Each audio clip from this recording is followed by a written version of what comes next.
जय हिंद साथियों।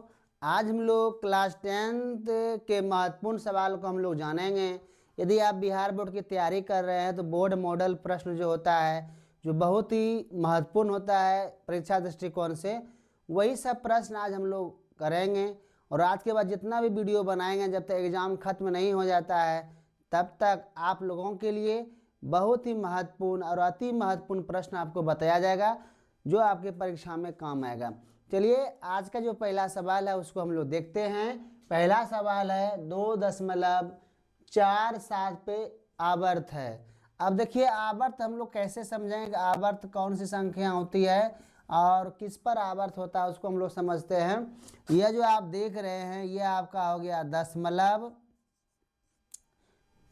ठीक है, यह दशमलव हो गया। लेकिन इसी के ऊपर अगर ऐसे बिंदा रहेगा तो इसको दशमलव नहीं बोलेंगे, इसको बोलेंगे आवर्त यानी रकरिंग, ठीक है। या इस ढंग से भी यह रह सकता है 2.47, इस ढंग से भी रहेगा तो इसको भी हम लोग क्या बोलेंगे, आवर्त ही बोलेंगे। इस तरह का प्रश्न भी बिहार बोर्ड पूछ लेता है। यह आप क्लास 7 में भी इसकी तैयारी आप किए होंगे और 9th में भी आप पढ़े हैं। लेकिन आपके क्लास 10th में बोर्ड एग्जाम भी कभी कभी इस तरह के प्रश्न आ जाते हैं। चलिए, यदि आप जानते हैं तो अच्छी बात है, अगर आप नहीं जान रहे तो जानिए कैसे बनता है। हम आपको दो विधि से बताएंगे, एक होगा लंबी विधि, एक होगा शॉर्टकट विधि। अगर ऑब्जेक्टिव में आ जाता तो आप कैसे बनाएंगे, चलिए देखिए। पहले हम थोड़ा सा बनाएंगे 2 अंक के लायक। मान लेते हैं हल में, माना कि x बराबर 2.47 इस पे आवर्त है, ठीक है। आगे देखेंगे, देखिए यहाँ पर 2 है, इसको आप ऐसे लिख सकते हैं 2 + 0.47 इस पे रेखरिंग, ठीक है। जब इस दोनों का आप ऐड कीजिएगा तो यही चीज आप प्राप्त करेंगे, ठीक है। अब 2 किस तरफ ला लीजिए तो x - 2 बराबर 0.47 पे आवर्त। आप लोग जानते होंगे कि जब आवर्त रहता है जिस संख्या पर, उस संख्या को क्या करते हैं, बार बार लिखते हैं। 4 7 4 7 4 7 जो है ना, यानी 4 7 4 7 कई बार लिख सकते हैं, कोई दिक्कत। आगे बढ़ते हैं। अब देखिए आगे क्या करेंगे कि देखिए कितना अंक बार बार रिपीट हो रहा है, 2 अंक यानी 4 7 रिपीट हो रहा है। तो जब एक अंक रिपीट बार बार करे तो 10 से दोनों तरफ गुना करना है। 2 अंक अगर बार बार रिपीट कर रहा है तो 100 से गुना करना है। इसी तरह से 3 अंक बार बार रिपीट करे तो 1000 से गुना करना है। चलिए देखते हैं, यहाँ पर 2 अंक बार बार रिपीट होता जा रहा है तो दोनों तरफ आपको करना है, दोनों तरफ 100 से गुना करने पर। अब देखिए 100 से यहाँ गुना करेंगे तो यहाँ पर हो गया, इधरों 100 से गुना करेंगे 0.4747 डॉट डॉट डॉट। अब देखिए गुना करने के लिए क्या करेंगे, 100 से इसमें गुना करेंगे। देखिए दशमलव अभी जो यहाँ पर है, जब 1 10 से गुना कीजिएगा 10 से 1 अंक आगे बढ़ता है। यहाँ 10 × 10 यानी 100 से आप गुना कर रहे हैं, 2 अंक आगे बढ़ेगा।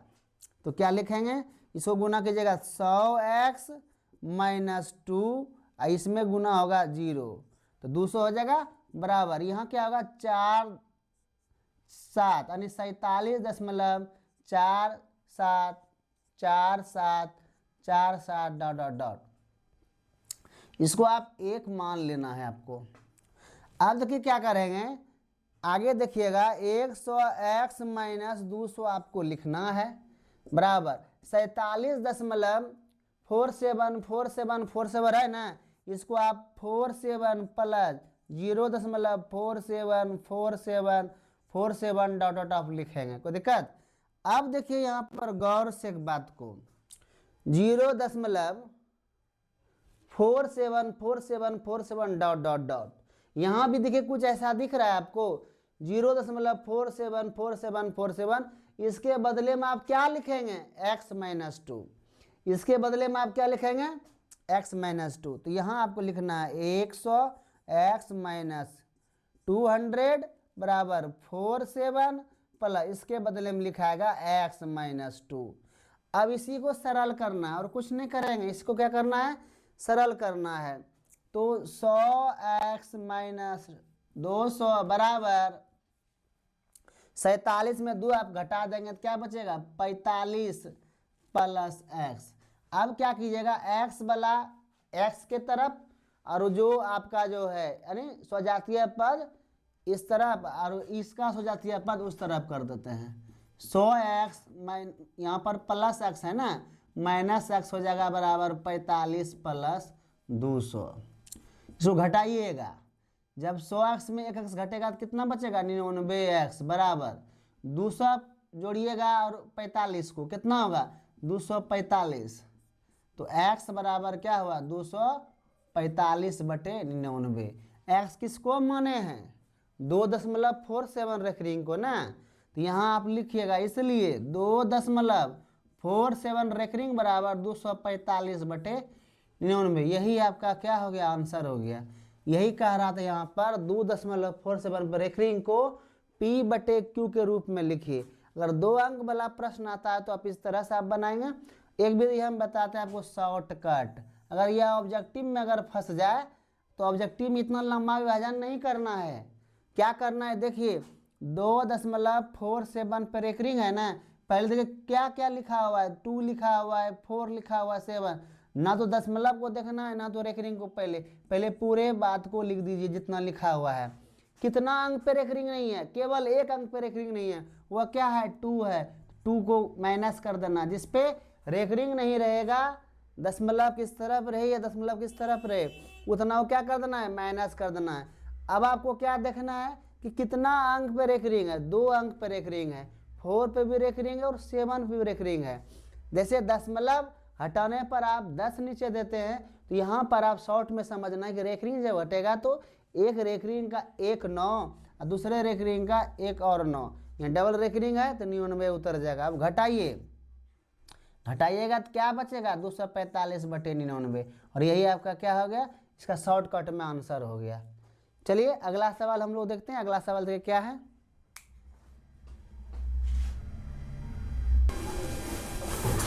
आगे जो अगला सवाल है क्या कहता है 0.16 पे रेखरिंग है, इसको भी क्या करना है P बटे Q के रूप में बदलना है। तो हल लिखिए, माना कि x बराबर 0.16 पे रेखरिंग। अब यहाँ देखिए क्या करना है कि यहाँ हम लोगों को देखना क्या है कितने अंक पे रेखरिंग है। यहाँ 2 अंक पे रेखरिंग है, हम लोग देख लिए 1 और 6 पे रेखरिंग है। तो जिस संख्या पर रेखरिंग रहता है ना उसको आपको बार बार वही संख्या को उतार देना है।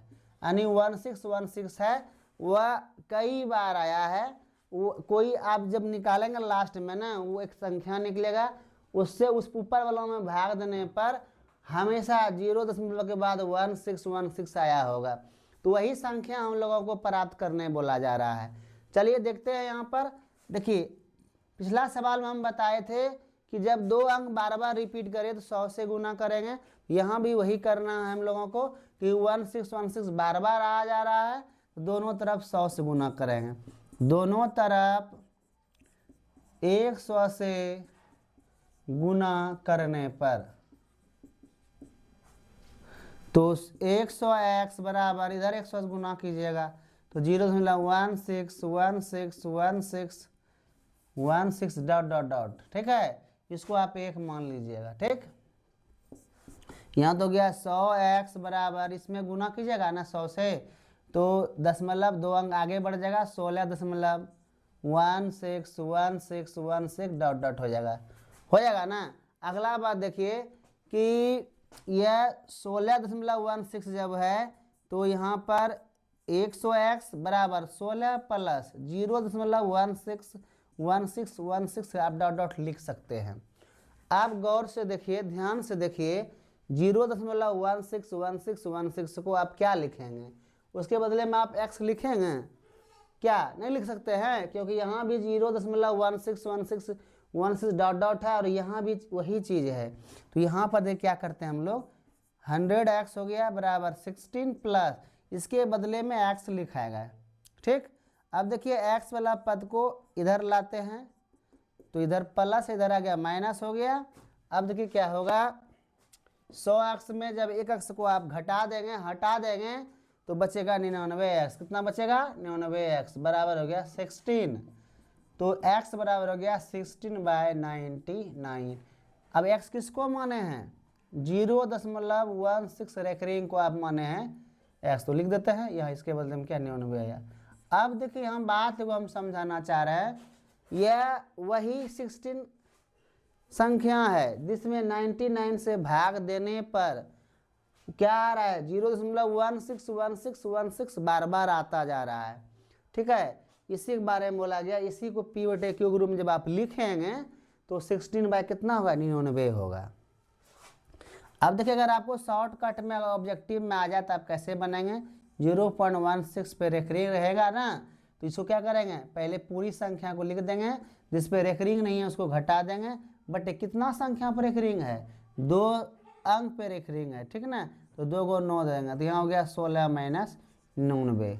ये आपका क्या हो गया? आंसर हो गया। शॉर्टकट में भी बना सकते हैं, लेकिन 2 अंक में आएगा तो आप इस विधि से बनाएंगे। ठीक है, चलिए अगला सवाल देखते हैं क्या है।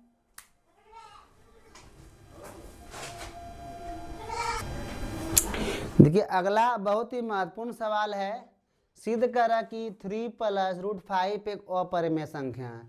देखिए परीक्षा में अब तक जो है 3 बार पूछा जा चुका है इस प्रश्न को। 2016 में पूछा है, 2020 में और 2021 में पूछा है। तो ये सवाल, इस तरह का सवाल परीक्षा में आता है। देखिए चलिए देखते हैं कैसे बनेगा। कहता है सिद्ध करें कि 3 + √5 एक अपरिमेय संख्या है। कैसे बनता है? बहुत ही आसान है।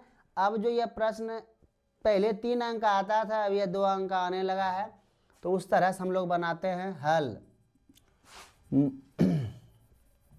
यदि संभव हो तो मान लें कि 3 + √5 एक परिमेय संख्या है। एक बात समझ लीजिए कि यहाँ पर 3 + √5 क्या है? एक अपरिमेय संख्या सिद्ध करना है। तो 3 जो आपका है वह क्या है? परिमेय है। 3 क्या है? परिमेय है।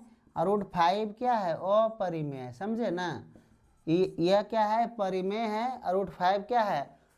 अपरिमेय। हम लोग पढ़े हैं अपरिमेय प्लस, देखिए परिमेय प्लस अपरिमेय, जब ये दोनों को ऐड होता है तो होता है अपरिमेय। क्या होता है? अपरिमेय। जैसे यहाँ पर आप देख रहे हैं सवाल में कि 3 + √5 है, ये क्या है? अपरिमेय है। ठीक है, लेकिन आपको परिमेय सिद्ध नहीं करना, अपरिमेय सिद्ध करना है अपरिमेय ही, और सिद्ध क्या करना है? अपरिमेय। लेकिन अपरिमेय है, जब सिद्ध आप करेंगे इसको विपरीत मान लेंगे परिमेय। अब परिमेय का क्या डिफिनेशन है कि जिस संख्या को p/q के रूप में लिखा जा सकता है उसे क्या कहते हैं? परिमेय संख्या कहते हैं। और p और q क्या है? p और q क्या है? पूर्णांक होता है। समझे ना? कोई भी संख्या नहीं लेना है, p और q क्या होगा? पूर्णांक होना चाहिए। ठीक है, आगे समझेंगे। यहाँ पर जब आप मान लिए और डिफिनेशन से क्या है जो p/q के रूप में लिख सकते हैं, तो इसी को नहीं लिखेंगे, इसलिए लिखेगा 3 + √5 बराबर p/q, जहाँ q का मान 0 नहीं है और आपको ध्यान रखना है p और q क्या है? पूर्णांक है। ठीक, चलिए यहाँ पर क्या करना है कि परिमेय को एक तरफ, अपरिमेय को एक तरफ। p/q परिमेय है ये है, और 3 क्या है? परिमेय है। अभी हम लोग देखबे किए थे, तो √5 बराबर p/q, ये तो +3 है, इस तरफ आएगा तो क्या हो गया? -3 हो जाएगा। अब यहाँ पर देखिए √5 बराबर, देखिए कि p - 3q/q, ऐसा भी आप लिख सकते हैं, कोई दिक्कत नहीं है, नहीं तो यहाँ भी आप छोड़ सकते हैं। ये आपका हो गया अपरिमेय, इधर आपका क्या हो गया? परिमेय हो गया ना। अब क्या करते हैं देख लीजिएगा कि अपरिमेय और परिमेय बराबर नहीं होता है, इसको हम परिमेय माने थे, √5 सेपरेट कर दिए, क्या हो गया? अपरिमेय। यहाँ पर लिखते हैं चूंकि p/q एक परिमेय संख्या है, इसलिए p/q - 3 भी एक परिमेय संख्या होगा, परंतु क्या लिखेगा, √5 एक अपरिमेय संख्या है। ठीक है, √5 एक अपरिमेय संख्या है, समझिएगा। चूंकि अपरिमेय बराबर परिमेय, जो कभी भी संभव नहीं है, जो कभी भी संभव नहीं है, अतः हमारी मान्यता गलत हुई। इसलिए 3 + √5 एक अपरिमेय संख्या है। इस तरह का सवाल में अक्सर ये सब बात लिखाएगा। तो यह वाला बात कैसे लिखे समझिए। सबसे पहले बात है कि इसको अपरिमेय सिद्ध करना था, हम विपरीत मान लिए। यदि संभव हो तो मान ले कि 3 + √5 एक परिमेय संख्या है, तो इतना बराबर p/q 3 परिमेय है। इसको इधर लाएंगे, प्लस है तो माइनस हो जाएगा। तो इस यहाँ पर एलसीएम भी आप ले सकते हैं, नहीं भी ले सकते हैं। तो यहाँ 3q/q हो गया, p - 3q/q हो गया। ये हो गया अपरिमेय, ये हो गया परिमेय, क्योंकि हम लोग सीखे हुए हैं कि परिमेय घटाओ परिमेय परिमेय होता है। अब ये वाला बात कहाँ से लेके, यह वाला बात लेके, p/q एक परिमेय संख्या है, इसलिए p/q - 3 भी क्या होगा, एक परिमेय संख्या होगा। क्योंकि परिमेय घटाओ परिमेय हम लोग जानते हैं कि परिमेय संख्या होता है, परंतु √5 एक अपरिमेय संख्या होता है, यह भी हम लोग जानते हैं। चूंकि अपरिमेय बराबर परिमेय कभी बराबर हो सकता है क्या, नहीं हो सकता है। क्योंकि यह जो अपरिमेय होता है, ये रूट वाला सब होता है, जिसका वर्गमूल मतलब निकालने में मतलब क्या हुआ, दशमलव के पार जाता है, प्राय अपरिमेय हो जाता है। और ये क्या है, परिमेय, ये पूर्णांक जो होता है, तो ये दोनों कभी आपस में बराबर नहीं होता है। अतः हमारा जो मानना था ना, ये गलत था।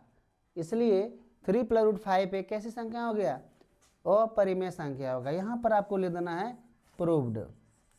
और आपको SW रहा, घर में इसको आप प्रैक्टिस कर लेंगे। 6 + √2 यह भी एगो आप बनाएंगे, वो अपरिमेय संख्या है। दूसरा आप बनाइएगा 5 - √3 एक अपरिमेय संख्या है। उम्मीद करता हूँ आप सभी को समझ में आ गया होगा। यदि आप चैनल पर पहली बार जुड़े हैं तो कृपया चैनल को सब्सक्राइब करके हमें सपोर्ट कीजिए। और इसी तरह से मैं बहुत ही महत्वपूर्ण क्लास 10th का जो है मॉडल जो प्रश्न है, जो परीक्षा में जो अधिक से अधिक बार पूछा जाता है, उस तरह प्रश्न हम लाएंगे। जय हिंद।